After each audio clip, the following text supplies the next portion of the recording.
पोरक्या पांडवांचे रक्षण कोणी केले?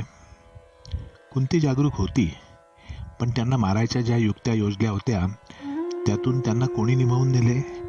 तर विदुरानं. भीष्मानं धृतराष्ट्राच्या आणि पांडूच्या मुलांना शिकवण्याची व्यवस्था केली, पण पांडवांच्या रक्षणासाठी खास प्रयत्न केले नाहीत. धार्तराष्ट्रांची व पांडवांची स्पर्धा होती हे त्याला उमजलेच नव्हते असे तर नाही. तो काही करण्यास असमर्थ होता का तो उदासीन होता? जे कुळ निर्वंश व्हायला घातले होते ते सावरले. एकही नव्हता तेथे दोघे आले व दोघांचे 105 झाले. त्या 105तलेही काही गेले तरी त्याला पर्वा नव्हती. कुरूंचा वंश हस्तिनापूरच्या गादीवर असला म्हणजे मिळवली, एवढ्या पुरताच का भीष्म जागरूक होता? तसे म्हणता येत नाही. पण एवढे मात्र खरे की द्रौपदीच्या स्वयंवरापर्यंत भावाभावांच्या स्पर्धेची व धृतराष्ट्राच्या दुष्ट हेतूंची त्याने मुळीच दखल घेतली नाही. त्याला त्याची वार्ताही नव्हती असे दिसते. पांडवांच्या हिताला बापाप्रमाणे जपला तो विदुर. पण विदुर स्वतःच इतका परतंत्र की धृतराष्ट्राचा काव्यबाजपणा व दुर्योधनाची असूया यांची जाहिरात होईपर्यंत ही जपणूकही त्याला पहिल्याने फार सावधगिरीने कोणाच्या डोळ्यावर येणार नाही अशा तऱ्हेने करावी लागली. दुर्योधन, शकुनी वगैरे पांडवांना मारण्यासाठी टपले होते. बुडवून टाकणे, सर्पांकडून दंश कालवणे, अन्नात विष कालवणे वगैरे नाना प्रकार त्यांनी भीमाविरुद्ध करून पाहिले. युयुत्सूने दरवेळी त्यांच्या गुप्त मसलती पांडवांना कळवल्या. पांडवही सर्व वैर जाणून बाहेर काहीही न दाखवता विदुराच्या सल्ल्याप्रमाणे वागले असे आदी पर्वात म्हटले आहे. विदुराने कुंतीचेही हित पाहिले. सर्व मुले आपापल्या विद्येचे प्रदर्शन करीत असता कर्ण न बोलता तेथे आला. त्याचे आणि अर्जुनाचे युद्ध झुंपणार असे दिसताच कुंती बेशुद्ध पडणार होती, पण विदुराने तिला धीर दिला व मोठ्या युक्तीने दोघा मुलांच्या युद्धाचा प्रसंग टाळला. विदुराचा पांडवाबद्दलचा ओढा सर्वस्वी लपून राहिलेला नव्हता. पांडवांना लांब हाकून देण्याचा डाव धृतराष्ट्राने व दुर्योधनाने रचला. त्यावेळी दुर्योधनाने बापाला सांगितले की भीष्म आमच्या व पांडवांच्या बाबतीत अगदी मध्यस्थासारखा आहे. त्याला कोणीच जास्त जवळचे नाहीत. द्रोणाचा मुलगा माझ्या बाजूचा आहे, मुलगा नेईल तिकडे द्रोण, आणि या दोघांबरोबर कृप, पण विदुर मात्र आतून त्यांच्या बाजूचा आहे. तो एकटा आपणाविरुद्ध काही करू शकणार नाही. हळूहळू धृतराष्ट्राने पांडवांना वारणावताला धाडण्याचा घाट घातला व पुढे मरण दिसत असूनही धर्मराजाला जावे लागले. सगळ्यांचा निरोप घेताना द्वयर्थी बोलून विदुराने त्यांना पुढील संकटाची जाणीव दिली व त्यातून पार कसे पडायचे हा मार्गही दाखवला. पांडव वारणावताला गेल्यावर त्यांच्याकडे आपल्या विश्वासातला एक खणणारा पाठवून भुयार करवले. विदुराने गुप्तपणे त्यांचे रक्षण केले. पांडवांचे द्रौपदीशी लग्न झाल्यानंतर विदुर उघडपणे पांडवांच्या बाजूने धृतराष्ट्राशी बोलू लागला. कारण उघड होते, विदुराची परिस्थिती कौरवांच्या घरी होती तशीच होती. तो कोणासाठी काहीच करू शकत नव्हता. पण पांडव आता स्वतंत्र झाले होते.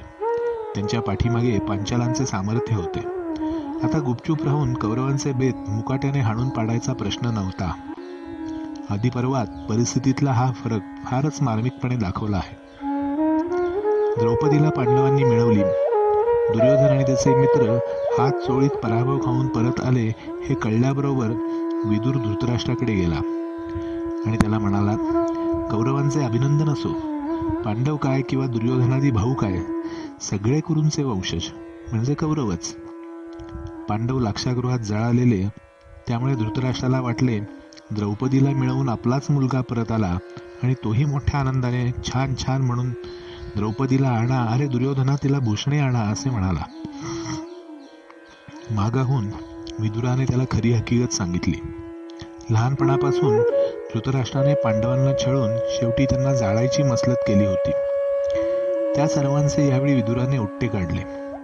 धृतराष्ट्राने, तेही माझेच मुलगे आहेत विदुरा, तेही माझे आवडतेच आहेत. असे म्हटल्यानंतर बाबा तुझ्या तोंडात साखर पडो आणि त्यांच्याविषयी तुझी बुद्धी अशीच कायमची राहो, असे विदुर म्हणाला. विदुर गेल्यावर दुर्योधन वगैरे परत येऊन पांडवांचा नाश कसा करावा याबद्दल धृतराष्ट्राकडे येऊन मसलत करू लागले. तेव्हा काळ वेळ जाणून आता गुप्त खलबत करण्यात अर्थ नाही हे ओळखून धृतराष्ट्राने भीष्म, द्रोण, विदुर यांना बोलावले. सर्वांनी त्याला पांडवांशी सख्य करण्याची विनंती केली. याही वेळी विदुराचे भाषण अगदी तळमळीचे आहे. नंतर विदुराने स्वतः जाऊन पांडव, द्रौपदी व कुंती यांना आणले आणि धृतराष्ट्राने त्यांना राज्यार्ध म्हणून खंडवप्रस्थ दिले. यानंतर मात्र विदुराने दरवेळी उघडपणे पांडवांची बाजू घेतली.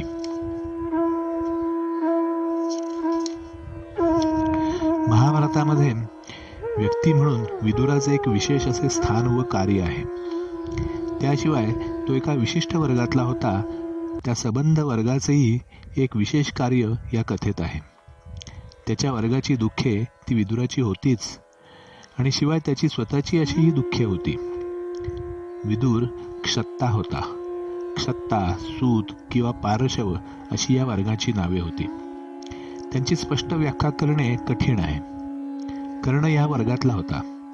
एका क्षत्रिय कुमारीचा म्हणजे कुंतीचा जन्मताच टाकून दिलेला आणि एका सुताने म्हणजे अधिरथाने पुत्रस्थानी मानलेला म्हणून तो सूतच होता, असे विराट पर्वावरून दिसते. म्हणजे पाळलेल्या कर्णाखेरीज अधिरथाला व राधेला इतरही मुले होती व ती सूत वर्गातलीच होती. कर्णाने स्वतः सुतांशीच शरीर संबंध जोडलेला होता.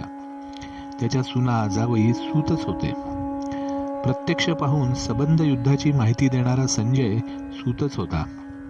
धृतराष्ट्राला वैश्य स्त्रीपासून झालेला युयुत्सू धृतराष्ट्रपुत्र म्हणून माहीत होता, पण तोही क्षत्ता किंवा सूतच होता. अंबिका व अंबालिका यांची कुणी एक दासी व व्यास यांच्यापासून जन्मलेला विदुरही सूतच होता. विदुराची बायको कन्या पारशवी ही सूतवर्गातलीच होती. सुदेशनेचा भाऊ विराटाचा सेनापती कीचकही सूतच होता. नैमिषारण्यात ऋषींना महाभारत कथा सांगणारा उग्रश्रवा रोमहर्षणीही सूतच होता. सूत सारथी होते, अस्त्रजीवी होते, पुराण व राजवंश जाणणारे होते. सूत व मागध यांचा उच्चार एका समासात केलेला आढळतो, पण मागधांचे स्थान सूतांच्या बरेच खालचे होते. सूत हे क्षत्रियांना फार जवळचे आप्त असे वाटत. याचे कारण असे दिसते की क्षत्रियांना सूत हे बरेच वेळा सावत्र भाऊ असत. उदाहरणार्थ विदुर व युयुत्सू. मागध नुसते स्तुतिपाठक तर सूत बरेच वेळा बरोबरीचे तर कधी कधी डोईजड उदाहरणार्थ कीचक यांच्यासारखे झालेले असत. ते आपल्या क्षत्रिय भावांना व पोशिंद्यांना उपदेश करू शकत. त्यांच्या मसलतीत बरोबरीने बसत. त्यांच्यातल्या सुरेख मुली स्त्रीरत्नम दुष्कुलादपी या न्यायाने क्षत्रियांशी लग्न करू शकत. उदाहरणार्थ सुदेशना. पण त्यांना क्षत्रियाच्या मुली लग्नाला मिळत नसत. दुर्योधनाने कर्णाला राजा बनवले, पण कर्णाशी संबंध केला नाही हे लक्षात घेण्यासारखे आहे. दुर्योधन कर्णाला मित्र म्हणवीत असे, पण दोघांमध्ये संपूर्ण बरोबरीचे नाते नव्हते. सेव्य सेवक भाव शेवटपर्यंत दिसून येतो. तशीच अवस्था इतर सुतांची होती, विदुराचीही होती. विदुर आणि त्याचे भाऊ एका बापापासून झालेले, पण पहिल्या दोघांच्या आया क्षत्रिय कन्या व मेलेल्या राजाच्या बायका होत्या. याची आई दासी होती व मेलेल्या राजाची बायको नव्हती. तसे नसते तर विदुर राजाच झाला असता, असे महाभारतात स्पष्टच सांगितलेले आहे. यादवांच्या भीषण अंतानंतर इंद्रप्रस्थ वज्राला मिळाले, हस्तिनापूर परीक्षिताला मिळाले, पण धृतराष्ट्रपुत्र असूनही सूत म्हणून बिचाऱ्या युयुत्सूला मात्र काहीच मिळाले नाही. या वर्गाची अवस्था हीच होते.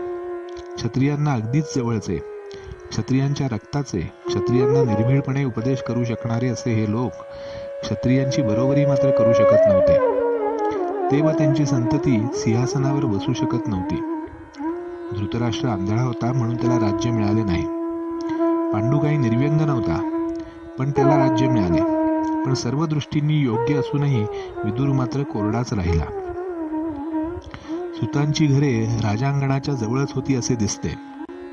विदुर काय, संजय काय आपापल्या घरी राजवाड्यापासून जरा दूर राहत होते असे दिसते. धृतराष्ट्राचे विदुरावर प्रेम होते. त्यातही एक प्रकारचा हुकमीपणा होता. वेळी अवेळी गरज लागली म्हणजे तो विदुराला बोलावणे पाठवी.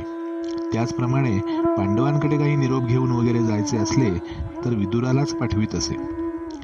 एकदा रागारागाने त्याने विदुराला राजवाड्यातून घालवून दिले होते, पण पश्चात्ताप पाहून त्याला त्याने परत बोलावले, त्याची क्षमा मागितली, त्याला धाकटा भाऊ म्हणून मांडीवर बसवले असे एक हृदयंगम वर्णन महाभारतात आहे. भाऊ तर खराच, पण अन्न वस्त्रांखेरीज कोणत्याही तऱ्हेचा हक्क नसलेला तो भाऊ होता. भीष्म कुलज्येष्ठ, पण पांडव कौरवांच्या बाबतीत त्याची वृत्ती समान होती. भांडण होऊच नये म्हणून त्यानेही प्रयत्न केले, पण विदुराच्या मनाचा ओढा पांडवांकडे होता. पांडव अतिशय मोठे लढवय्ये, त्यांच्या हातून कौरवांचा नाश होईल असे भीष्म वारंवार म्हणे. ही गोष्ट विदुरही जाणून होता, पण विदुराच्या बोलण्यात न्यायाची भाषा जास्ती येते. पांडवांच्या पोरकेपणाची कीवही त्यात आहे.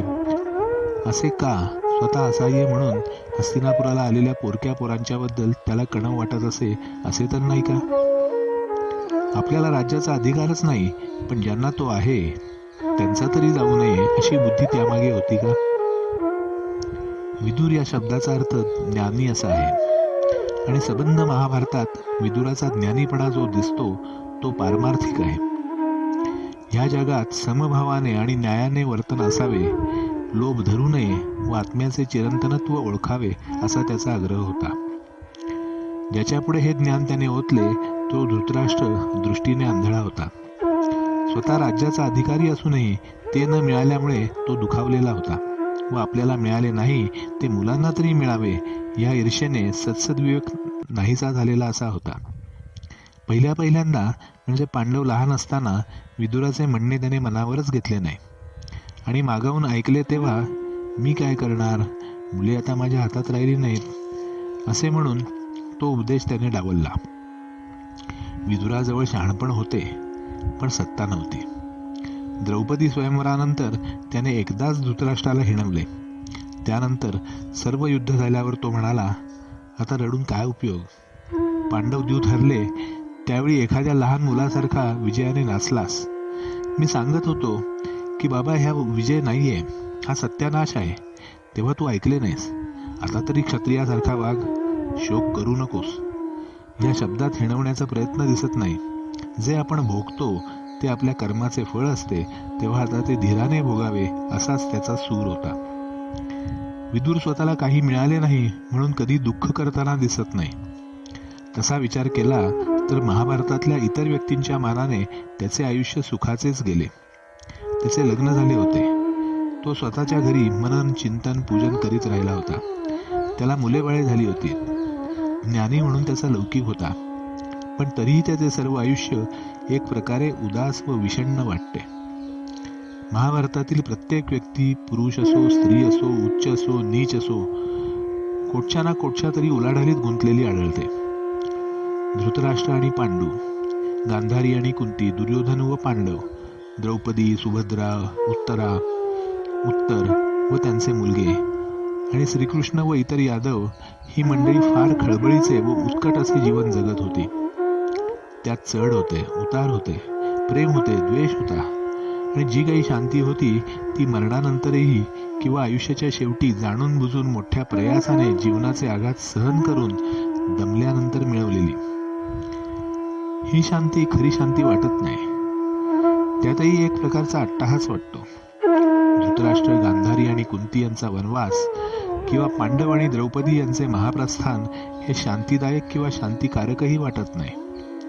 जी गोष्ट या क्षत्रियांची तीच त्यांना निकट असलेल्या सुतांची. नुसती लढाईची बातमी सांगणारा संजय सुद्धा भोवताली चाललेल्या झगड्यात अलिप्त राहू शकला नाही हे वारंवार दिसते. द्रोण, अश्वत्थामा यांच्यासारखी ही माणसे मनाच्या व शरीराच्या अत्यंतिक दुःखदायी व्यापारांपासून बचावली नाहीत. या सर्वांशी विरोधाने विदुराचे आयुष्य एक प्रकारे उठून दिसते, एक प्रकारे अजिबात विसरले जाते. तो दासीपुत्र म्हणून जन्माला आला व राज्याला मुकला. अगदी लहान वयातच त्याने आपले वैफल्य गिळून आयुष्याचा एक विशेष मार्ग आखला की काय असे वाटते. महाभारतामध्ये एरवी सगळ्यांच्या पोटातील विचारांना वाचा फोडलेली आहे, पण विदुराच्या बाबतीत मात्र महाभारत काहीच सांगत नाही. का तो खरोखरच विदुर आणि ज्ञानी होता? का प्रत्यक्ष यमधर्माचा अवतार होता म्हणून आयुष्याची खळबळ त्याला शिवलीच नाही? तो सर्वस्वी उदासीन होता असेही म्हणता येत नाही. तो पांडवांचा कैवारी होता. क्रौर्याचा व अन्यायाचा त्याला तिटकारा होता, पण त्याने आपले स्थान सोडले नाही. लढाईच्या दिवशी दोन्ही सैन्ये एकमेकांसमोर उभी असताना युयुत्सू उघडपणे जाऊन पांडवांना मिळाला. पांडवांना न्याय देण्याबद्दल धृतराष्ट्राशी सारखी कटकट करूनही विदुराने धृतराष्ट्राला सोडले नाही. धृतराष्ट्राची निर्वत्सनाही त्याने केली व धृतराष्ट्रावर प्रसंग ओढवला तेव्हा त्याचे सांत्वनही त्यानेच केले. धृतराष्ट्र आणि पांडू यांचे जसे लहानपणी भीष्माने पालन पोषण केले तसेच विदुराचेही केले. विदुर हा मोठेपणी विदुरत्व पावला होता. सभांमध्ये विशेषतः द्रौपदी हरणाच्या व कृष्णशिष्टाईच्या वेळी विदुराची व त्याचप्रमाणे भीष्माची भाषणे दिलेली आहेत. पण त्या दोघांचे एकमेकांशी संभाषण किंवा विचारविनिमय झालेला दिसत नाही. संभाषणाचा जो एक प्रसंग आदिपर्वाच्या 103व्या अध्यायात दिलेला आहे तो उघड प्रक्षिप्त म्हणजे नंतर घुसडलेला वाटतो. तो भाग असा: भीष्म विदुराला म्हणतोय, सुबलाची मुलगी गांधारी, मद्राची राजकन्या माद्री व यादवांची कुंती अशा मुली आपल्याकडे सुना म्हणून आणाव्या असे मला वाटते आहे. विदुरा, तुझे म्हणणे काय आहे? विदुर म्हणतो, आपणच आमचे आई वडील सर्व काही आहात. जे रुचेल ते करावे. यापुढे गांधारी, कुंती व माद्री यांबद्दलची हकीकत निरनिराळी आली आहे. म्हणजे पहिले 8 श्लोक सर्वस्वी निरर्थक आहेत. यावेळी विदुराच्या दोघा थोरल्या भावांच्या लग्नाचा विचार चालला होता. विदुराचे लग्न व्हावयाचे होते. सर्वजण 20 वर्षाच्या आतलेच असणार. विदुर सगळ्यात धाकटा. अशा वेळी भीष्म विदुराचा सल्ला विचारणे शक्यच नाही. भीष्माने आपल्या थोरल्या दोघा पुतण्यांचे लग्न झाल्यावर देवक नावाच्या राजाची दासीपुत्री आणून तिचे विदुराशी लग्न लावले व त्याला चांगली मुलेही झाली. हे असे 2-3 श्लोक आहेत. त्यानंतर परत विदुराच्या बायका मुलांचा महाभारतात कुठेही उल्लेख नाही. महाभारतात घडलेल्या मानसिक व शारीरिक तुंबळ स्पर्धेपासून विदुराने स्वतःला अलिप्त ठेवले. एवढेच नव्हे तर आपल्या कुटुंबालाही अलिप्त ठेवले असे दिसते. तरीही विदुर खोलपणे कुठे गोवला गेला होता की काय अशी मनाला शंका येतेच. विदुर पांडवांचा कैवारी असे म्हटले, पण सर्व पांडवांशी त्याचे संबंध सारखे नव्हते. त्याचा आणि धर्माचा अगदी निकटचा संबंध होता. वारणावताला जाताना त्याने पुढील संकटाची सूचना धर्माला दिलेली होती. कुंतीने धर्माला विचारले, विदुर तुझ्यापाशी काय बोलला हे आम्हाला सांगतोस का? तेव्हा विदुराने काय सूचना दिल्या ते धर्माने सर्वांना सांगितले. कौरवांच्या राजसभेतून तो आला म्हणजे दरवेळी त्याचे बोलणे धर्माशी होई. कृष्ण आणि अर्जुन, कर्ण आणि दुर्योधन यांच्या मैत्रीप्रमाणे उघड जगाला दिसेल अशी मैत्री असा हा संबंध नव्हता. बरोबरीच्या मैत्रीचे ते नातेच नव्हते. धर्मराज म्हणतो त्याप्रमाणे विदुराने बापाच्या नात्याने पांडवांचे रक्षण केले. पण इतर पांडवांपेक्षा धर्मच त्याला जास्त जवळचा होता. धर्मात आणि विदुरात काही विलक्षण साम्य आहे. विदुर नीतिज्ञ, धर्मज्ञ म्हणून विदुर या नावाने प्रसिद्ध. तर धर्म हा त्याच्या स्वतःच्या पिढीत विद्वान, विचारशील व धर्मज्ञ म्हणून प्रसिद्ध. त्याच्या शहाणपणाची परीक्षा अरण्य पर्वात यक्ष प्रश्नाच्या वेळी झाली. परत महाप्रस्थान पर्वातही झाली. पांडूचा म्हणजे राज्याभिषेक झालेल्या राजाचा तो थोरला मुलगा. वंशपरंपरागत राज्य त्याला मिळावायचे, पण त्यातही भानगडी व कटकटी निर्माण झाल्या. लहानपणीच शत्रूच्या घरी काही न बोलता दीनपणे त्याला राहायला लागले. आपण राज्याचे अधिकारी ही गोष्ट क्षणमात्र विसरता येण्यासारखी नव्हती. किंबहुना त्याच्या धाकट्या भावाने व आईने त्याला ही गोष्ट क्षणभरही विसरू दिली नसती. भीम, अर्जुन यांच्यासारखा धर्म लढाऊ वृत्तीचा नव्हताच. ब्राह्मण मंडळी जमवावी, त्यांच्याकडून यज्ञ करवावे, त्यांना दक्षिणा द्याव्या, लोकांचा दुवा घ्यावा, धार्मिक गोष्टींबद्दल उहापोह करावा, जुन्या राजांची चरित्रे ऐकावी, मजेत सोंगट्या खेळाव्या, हा त्याचा स्वभाव. वाट्याला आयुष्य आले ते मात्र धकाधकीचे. जे काही मिळाले तेही इतरांच्या पौरुषामुळे. अतिसुंदर बायको व द्रुपदासारखे बलाढ्य श्वशूर मिळाले ते अर्जुनामुळे. दोन्ही वेळच्या वनवासामध्ये संरक्षण झाले ते भीमाच्या बळाने. इंद्रप्रस्थाचे राज्य व मयसभेसारखी अप्रतिम सभा मिळाली ती कृष्ण आणि अर्जुनांमुळे. शेवटचे युद्ध जिंकले तेही भावांचा पराक्रम व कृष्णाची बुद्धी यांच्या जोरावर. हे होत असतानाही युद्धात एक दोनदा भावांपुढे रागा करण्याचा प्रसंग उद्भवला. जे शेवटी हाती आले त्याची किंमतही इतकी जबर द्यावी लागली की तोंड विजयाने उजळायच्या ऐवजी विषादाच्या राखेने मात्र भरल्यासारखे वाटत होते.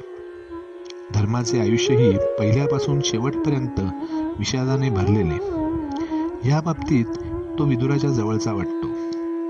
मिळायची पात्रता असतानाही मिळाले नाही म्हणून विदुराची विषण्णता व अधिकारप्राप्य गोष्टी दुष्प्राप्य होऊन मिळाल्या त्याही जबर किंमत देऊन म्हणून धर्माची विफलता.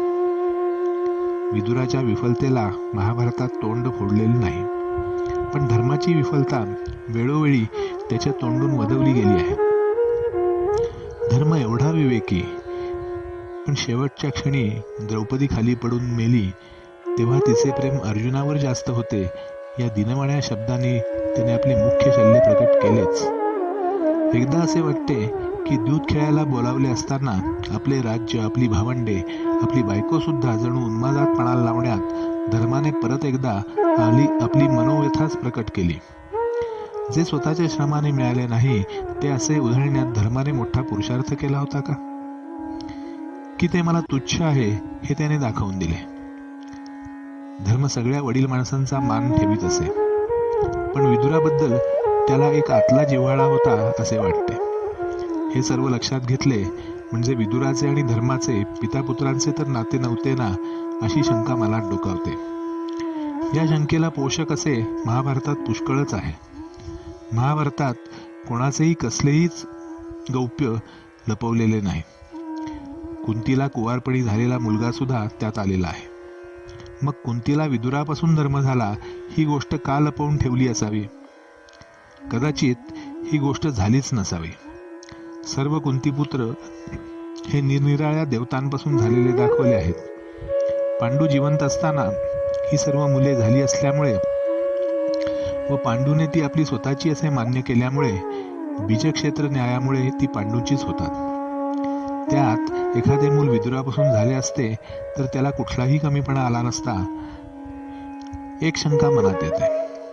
धृतराष्ट्राचा मुलगा हा क्षत्रिय राजकन्येपासून झालेला होता व स्वतः धृतराष्ट्रही एका राजघराण्यातील सर्वात वडील राजपुत्र होता.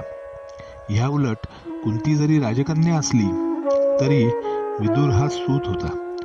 सुतापासून झालेला मुलगा म्हणून वडील असूनही धर्माचा हक्क दुर्योधनापुढे कमी ठरला असता का असा एक प्रश्न उरतो. त्याला काही महाभारतात उत्तर नाही. आदिपर्वात ज्या वेळेला कोणातरी देवतेला बोलावून पुत्र उत्पन्न करायचा असा बेत ठरतो त्यावेळेला नेमकी यमधर्माचीच आठवण व्हावी हे मोठे चमत्कारिक वाटते. या पहिल्या मुलाचे नाव युधिष्ठिर. त्याचे धर्म नाव पडले त्याला कारणे पुष्कळ आहेत. यमधर्माचा मुलगा म्हणून त्याचे नाव धर्मज. अतिशय धार्मिक वृत्तीचा म्हणूनही त्याचे नाव धर्म. ह्याखेरीज विदुराचा असल्यामुळेही त्याला धर्म नाव पडण्याचा चांगलाच संभव होता. विदुर म्हणजे शापित यमधर्मच होता. विदुर हा कुंतीचा धाकटा दीर. या नात्याने नियोगाला सर्वस्वी योग्य असाच होता. धर्माच्या आज्ञेप्रमाणे झालेले मूल म्हणूनही युधिष्ठिराला धर्म नाव पडण्याचा संभव होता. यावरून धर्म विदुराचा मुलगा असावा असे वाटते. दुसऱ्याही ठिकाणी दोन प्रसंग असे आहेत की त्याने या तर्काला पुष्टी येते. धृतराष्ट्र, गांधारी, कुंती आणि विदुर यांनी अरण्यवास स्वीकारला. धर्म व इतर पांडव त्यांना भेटायला वनामध्ये जात असत. अशा एका वेळी विदुर दिसला नाही म्हणून धर्माने त्याची चौकशी केली. धृतराष्ट्राने सांगितले, विदुर घोर तप करतोय. तो काही खात पित नाही. कधी कधी अरण्यात इकडे तिकडे भटकताना तो लोकांना दिसतो. धृतराष्ट्र हे सांगत असतानाच अस्थिपंजर मात्र उरलेला, सर्व अंग धुळीने माखलेला, उघडा नागडा असा विदुर लांबून जातो आहे असे लोक म्हणाले. हे ऐकून धर्म, विदुरा थांब, अरे मी तुझा आवडता युधिष्ठिर, असे ओरडत ओरडत त्याच्या मागून धावला. असे एका पाठोपाठ धावत असताना एके ठिकाणी अगदी दाट अरण्यात एकांत स्थळी विदुर एका झाडाला टेकून उभा राहिला. धर्माने मी युधिष्ठिर असे म्हणून परत एकदा आपली ओळख दिली. तेव्हा विदुर पापणी न हलविता आपली दृष्टी राजाच्या दृष्टीत मिसळून त्याच्या गात्रागात्रात योगबलाने शिरला. आपले प्राण, इंद्रिये, तेज सर्व काही विदुराने राजाला दिले. मरणसमयीचे हे वर्तनही पिता पुत्रांना योग्य असेच आहे. एका उपनिषदात मरायला टेकलेल्या पुरुषाने काय करावे याचे वर्णन आहे. आपण जमिनीवर निजावे, पुत्राला आपल्या अंगावर घ्यावे, मी माझी इंद्रिय तुला देतो असे पित्याने म्हणावे, घेतो असे पुत्राने म्हणावे. याप्रमाणे शक्ती, ऐश्वर्य, बुद्धी सर्व काही पित्याने पुत्राला द्यावे व पुत्राने घ्यावे असा एक विधी सांगितलेला आहे. महाभारतातील विदुर व धर्म यांच्या शेवटच्या भेटीत हीच क्रिया थोडक्यात वर्णिली आहे. पुढे 2 अध्यायानंतर व्यास सगळ्यांना भेटायला आल्यावर तो विदुराबद्दल असे सांगतो, पूर्वी विचित्रवीर्याच्या दासीच्या ठाई माझ्यामुळे साक्षात धर्म योगबलाने जन्माला आला आणि त्याने योगबलाने कुरुराज युधिष्ठिराला जन्म दिला. जो धर्म तोच विदुर, जो विदुर तोच पांडव, आणि हे धृतराष्ट्रा, ज्याप्रमाणे तुझा तो भाऊ तुझी चाकरी करीत होता तसाच युधिष्ठिर धर्म तुझी करीत आहे. म्हणजे कुंतीने आपल्या धाकट्या दिरापासूनच धर्मराजाला उत्पन्न केले ही गोष्ट सर्व युद्ध संपेपर्यंत गुप्त ठेवून त्याचा महाभारतात अशा ठिकाणी उच्चार केलेला आहे की शेवटी विदुराचे व धर्माचे ऐक्य हे पितापुत्रांचे ऐक्यच होते. की दोघेही साक्षात यमधर्माचे मुलगे म्हणून होते हा संदेह उरतोच. कुंतीला फक्त एकच मुलगा विदुरापासून झाला, इतर का नाही असा विचार केला तर नियोगाने एखाद्या पुरुषाशी संग केला तर तो फक्त एकदाच पुत्रप्राप्तीकरता करावा अशी भावना असल्यामुळे विदुराचा व कुंतीचा संयोग परत झाला नाही व तिला दुसऱ्या पुरुषांना बोलवावे लागले असे वाटते. एवढे मात्र खरे की या शेवटच्या क्षणापर्यंत विदुराच्या आणि धर्माच्या नात्याचा व एकमेकांविषयी वाटणाऱ्या जिव्हाळ्याचा इतर बाबतीत अतिशय स्पष्ट वक्ते असणाऱ्या महाभारतात कोठेही स्पष्ट उल्लेख नाही. विदुराचे व धर्माचे पितापुत्रांचे नाते असण्याची शक्यता आहे असे मानले तर संबंध महाभारताच्या गोष्टीला एक निराळेच वळण लागते. अगदी निराळाच अर्थ प्राप्त होतो. धर्म हा विदुराचा औरस व पांडूचा क्षेत्रज मुलगा असेल तर भारतीय युद्ध हे फक्त 2 भावांच्या मुलांचे युद्ध न राहता 3 भावांच्या मुलातील युद्ध होते. पण तिहेरी लढाई होत नाही. याचे कारण एक जण दोघांचा मुलगा म्हणून.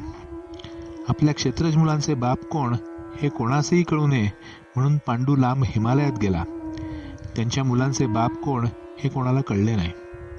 व्यासाप्रमाणे पितृत्व कधी उघड झाले नाही. विदुर मुलासाठी म्हणून कसल्याही कारस्थानात पडला नाही. शेवटपर्यंत तो उदासीन व अलिप्तच राहिला. मुलगा राजा झाल्यावरही राजाचा बाप म्हणून धृतराष्ट्राप्रमाणे त्याला मिरवता आले नाही. विदुराची खिन्नता धर्माच्याही वाट्याला आली. जे हक्काचे ते सर्व मिळाले, पण इतक्या हानीने मिळाले की सर्व मिळूनही धर्म शेवटपर्यंत नुसता उदासीनच नव्हे तर अकृतार्थही राहिला.